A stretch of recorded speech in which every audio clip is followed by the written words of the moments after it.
yang perlu diketahui dalam masalah alam barzah adalah semua orang yang punya dosa, dan tidak sempat bertaubat di dunia, maka sudah cukup mendatangkan azab kubur padanya. Walaupun dia belum tentu masuk ke neraka. Karena untuk masuk ke neraka harus ada timbangan amal hari kiamat. Beda kalau orang kafir dan orang musyrik. Orang munafik itu tidak ada lagi timbangan amal. Mereka sudah langsung diseret ke dalam api neraka. Ditimbang amal ini adalah orang-orang yang beriman. Orang yang beriman kepada Allah tapi masih punya dosa, maka ditimbanglah amalnya. Melalui timbangan inilah nanti dilihat, kalau amal baiknya lebih banyak, maka dia masuk ke dalam surga. Kalaupun amal buruknya lebih banyak, masih dilihat lagi, apakah Allah masih mau memaafkan dia, atau misalnya dia masih bisa mendapatkan syafaat saudara-saudaranya, kerabatnya, orang yang kenal dia, atau Rasulullah SAW sendiri, bisa saja. Jadi dia bisa saja selamat ke surga. Jadi untuk masuk ke neraka itu ada proses. Tapi azab kubur nggak ada prosesnya. Siapapun meninggal punya dosa, teman-teman sekalian, hati-hati. Sekecil apapun dosa itu sudah cukup mendatangkan siksa kubur. Walaupun belum tentu dia masuk ke dalam api neraka. Jadi jangan dianggap remeh. Makanya kisah yang masyhur berhubungan dengan masalah ini adalah kisah Uthman bin Affan radhiyallahu anhu yang pernah menziarahi kuburan lalu terisak-isak menangis seperti anak kecil. Lalu beberapa teman-temannya di zaman khilafah beliau berkata, wahai Amir Mu'minin, kenapa anda menangis melihat kuburan? Padahal Nabi SAW sudah menjamin buat anda surga. Dan anda ini siapa? Terkenal anak mantunya Nabi SAW, ya, dapat jaminan surga. Nabi sebutkan lisannya langsung, Uthman di surga, dijamin. Bagaimana bisa anda menangis seperti ini? Jawaban Uthman radhiyallahu anhu sangat bijak. Orang yang beriman dan berilmu punya jawaban yang tepat. Dia mengatakan Rasulullah SAW menjamin buat saya surga, tapi tidak menjamin saya selamat dari siksa kubur. Dari mana jaminan saya disiksa dulu di kubur? Nanti saya masuk surga, betul. Tapi di kubur disiksa dulu karena masih ada dosa. Maka pemahaman yang dikeluarkan oleh para ulama tentang tadi saya bilang, dosa itu sekecil apapun sudah cukup untuk membuat adanya siksaan, gitu kan? Itu karena pernyataan Uthman bin Affan yang menyebutkan statement tadi. Gitu kan?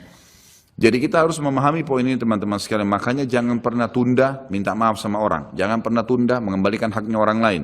Jangan pernah menganggap remeh dosa-dosa kecil. Tidak boleh sama sekali. Karena kita akan lihat nanti salah satu penyebab azab kubur adalah tidak cebok pada saat kencing. Masalah kecil.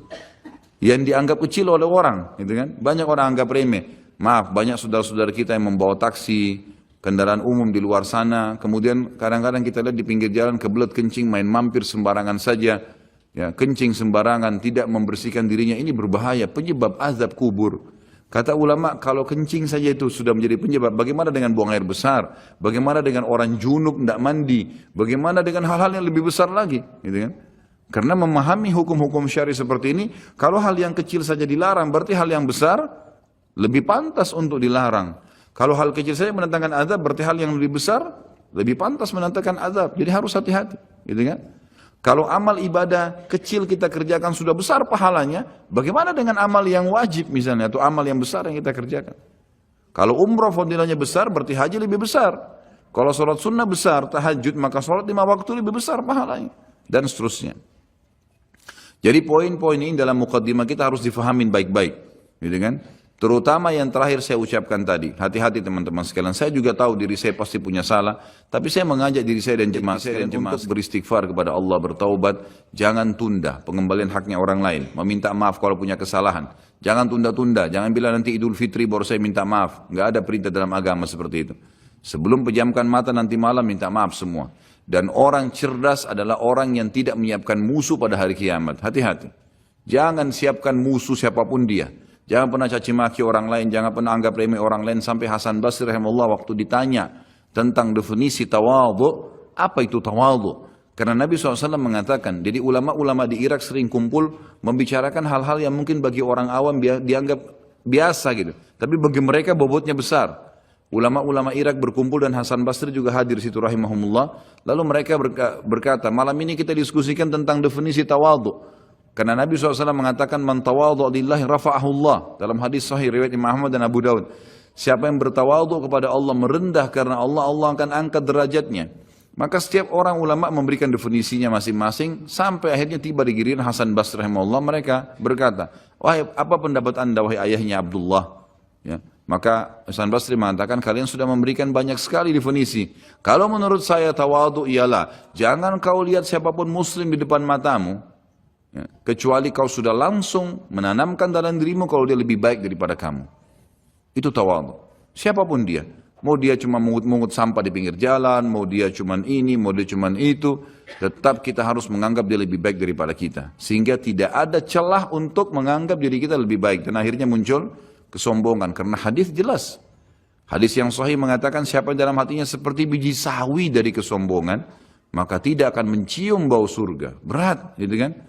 Makanya kita harus kemas diri kita dengan ketawadhuan itu misalnya. Kita merendah. Maka harus ini, ya, kembalikan semua hak-hak orang, minta maaf. Kalau pernah mengambil barang orang yang tidak jelas, kembalikan. Kalau tidak, sedekahkan sejumlah itu. Semua selesaikan. Jangan ada masalah. Ya, jangan pernah ada masalah. Jangan siapkan musuh. Imam Bukhari rahimahullah pernah berhenti berburu hanya karena meleset anak panahnya kena pagar tetangganya. Gitu kan? Diajak teman-temannya, kita memanah yuk, berburu. Beliau senang berburu. Kemudian pada saat beliau lagi latihan panah, ternyata anak panahnya sempat mencuil sedikit pagar kayu tetangganya. Lalu dia panggil gulamnya, gulam ini kayak pembantunya, sampaikan ke teman-teman saya kalau saya tidak jadi memanah, saya tidak jadi berburu, dan sampaikan kepada tetangga kalau Bukhari minta maaf. Muhammad namanya tentu, Muhammad minta maaf, gitu kan. Sampaikan dan siap mengganti pagar yang rusak itu. Begitu pembantunya Imam Bukhari datang ke tetangga tersebut lalu berkata, ya, Syekh Imam Bukhari menyampaikan maaf karena pagar anda tercuil diperlihatkan. Lalu tetangganya tersenyum dan berkata, jangankan pagar saya, rumah saya semua buat Imam Bukhari. Saya tidak perhitungan dengan masalah itu. Waktu pembantunya Imam Bukhari kembali ke rumahnya, apa yang terjadi? Lihat orang soleh dan orang beriman, tahu dan yakin dengan adanya siksa dan azab kubur, tahu ada akhirat dan hisab. Maka apa yang terjadi? Imam Bukhari sujud syukur kepada Allah, kemudian bersedekah sekian ribu dirham, hanya karena tidak jadi ada musuh dari tetangga yang dia cuilkan pagarnya. Coba teman-teman, berapa banyak sendal yang antum injak? Hah? Berapa banyak air yang kepercik kena orang lain? Berapa banyak ini, berapa banyak itu? Berapa banyak yang kita anggap remeh mengambil karena teman punya dan seterusnya. Ini hati-hati. Jangan siapkan musuh hari kiamat. Azab kubur datang kepada siapapun yang masih punya dosa. Dan dosa ada hubungannya dengan Allah subhanahu wa ta'ala, ada hubungannya dengan makhluk. Kalau berhubungan dengan Allah Azza wa Jal, kita bertaubat kepada Allah. Allah Maha Pemurah. Dia akan terima taubat hamba-hambanya asal ikhlas. Tapi dengan makhluk nggak bisa. Mencuri, menggunjing, memfitnah, ya, mengambil, memakan, ya, merusak namanya orang lain. Ini nggak boleh. Ini harus selain taubat kepada Allah, meminta maaf kepada orangnya. Nah, ini tidak boleh ditunda ini. Nggak ada gengsi di sini. Jadi ini manfaat yang sangat besar dalam muqaddimah pembahasan masalah azab kubur. Kita dengarkan dalilnya. Dalil-dalil naqli secara wahyu disebutkan oleh Syekh Abu Bakar rahimahullah. Yang pertama berita dari Allah subhanahu wa ta'ala tentang kenikmatan dan azab kubur. Seperti di dalam firman-Nya disebutkan, surah Al-Anfal ayat 50-51, A'udzu billahi minasyaitonir rajim, walau tara idh yatawaffa alladhina kafarul malaikatu yadribuna wujuhahum wa adbarahum wa dhuqu adzabal hariq. Dzalika bima qaddamat aydikum wa anna Allah laisa bidhallamin lil 'abid. Kalau kamu melihat, kalau seandainya kalian bisa melihat, kata Allah Azza wa Jal, bagaimana para malaikat mencabut jiwanya orang-orang kafir dan